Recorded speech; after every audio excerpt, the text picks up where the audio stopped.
पवित्र शास्त्राचे वाचन करण्यापूर्वीची प्रार्थना. हे देवा, तुझा शब्द वाचत असताना आम्हाला तुझी ओळख होऊ दे.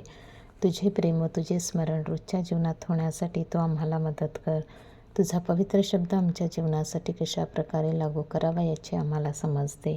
हे पवित्र आत्मे, आमच्यातील अज्ञान दूर कर. आमच्या कुटुंबात आणि या जगात हा पवित्र शब्द वाचत असताना तुझ्याविषयी व इतरांविषयी आमच्या हृदयात प्रेम प्रज्वलित कर. आमेन.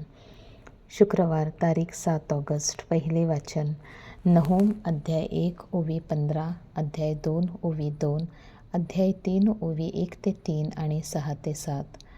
शुभसंदेश आणणारा, शांती जाहीर करणारा असा जो त्याचे पाय पर्वतांवर पहा. हे यहूदा, आपले सण पाळ, आपले नवस फेड, कारण यापुढे तुझ्यामधून दुष्ट पुरुष येणार जाणार नाही. त्याचा समूळ उच्छेद झाला आहे. कारण परमेश्वर याकोबाचे ऐश्वर्य इस्रायलाच्या ऐश्वर्याप्रमाणे पुन्हा स्थापित आहे. लुटारूंनी त्यांस लुटले आहे, त्यांच्या द्राक्षींची नासधूस केली आहे. रक्तपाती नगरीला धिक्कार असो, कपट आणि खून यांनी ती भरली आहे.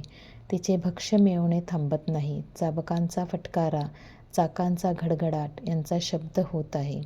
घोडे भरधाव पळत आहेत, रथ उसळत आहेत.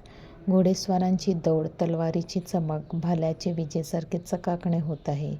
वधिलेल्यांचा समुदाय, मृतांचा ढीग पडला आहे. मड्यांचा हिशेबच नाही. लोक त्यांच्या मड्यांवर ठोकर खातात. मी तुझ्यावर घाण फेकून तुला तुच्छ करीन, तुला उपहासविषयी करीन. आणि असे होईल की कोणी तुला पाहील तो तुझ्यापासून फळ काढील आणि म्हणेल, निनवे उजाड झाली आहे, तिच्यासाठी कोण शोक करील? तुझे सांत्वन करणाऱ्यांस कुठून शोधून आणू? हा प्रभूचा शब्द. देवाला धन्यवाद. प्रतिसाद स्तोत्र. प्राण हरण आणि प्राणदान करणारा मीच आहे.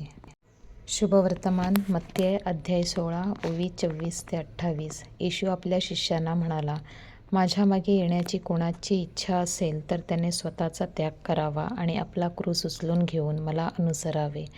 कारण जो कोणी आपला जीव वाचवू पाहतो तो आपल्या जीवाला मुकेल, आणि जो कोणी माझ्याकरिता आपल्या जीवाला मुकेल त्याला तो मिळेल. मनुष्याने सर्व जग मिळवले आणि आपला जीव गमावला तर त्याला काय लाभ? अथवा मनुष्य आपल्या जीवाबद्दल काय मोबदला देणार? मनुष्याचा पुत्र आपल्या पित्याच्या गौरवानिशी आपल्या दूतांसह येईल, त्यावेळी तो प्रत्येकाला ज्याच्या त्याच्या कृत्यांप्रमाणे फळ देईल. मी तुम्हास खचित सांगतो, येथे उभे असलेल्यांमध्ये काही असे आहेत की ते मनुष्याच्या पुत्राला त्याच्या राज्यात येताना पाहतील, तोपर्यंत त्यांना मरणाचा अनुभव येणारच नाही. प्रभूचे शुभवर्तमान. हे ख्रिस्ता, तुझी स्तुती असो. चिंतन. कोणाला माझा शिष्य व्हायचा असेल तर त्याने आपला क्रूस उचलावा व माझ्या मागे यावे. येशूचे हे बोल खूप खोल आणि आव्हानात्मक आहेत. येशू आपल्याला सोयीच्या मार्गावर नाही तर प्रेम आणि त्यामागच्या मार्गावर बोलावतो. क्रूस म्हणजे दुःख, त्याग आणि स्वतःला नाकारण्याची तयारी. जगातली सत्ता, प्रतिष्ठा, धन यावर जीव टाकण्याऐवजी येशूसाठी आपले जीवन देण्याचा तो आग्रह धरतो. खरं जीवन हे येशूमध्ये हरविल्यावरच सापडते. जेव्हा आपण त्याच्यासाठी झटतो तेव्हाच आपला आत्मा खऱ्या अर्थाने जिवंत होतो. प्रार्थना. येशू, मला माझा क्रूस आनंदाने उचलता यावा आणि तुझ्या मागे न थकता चालता यावे ही कृपा दे.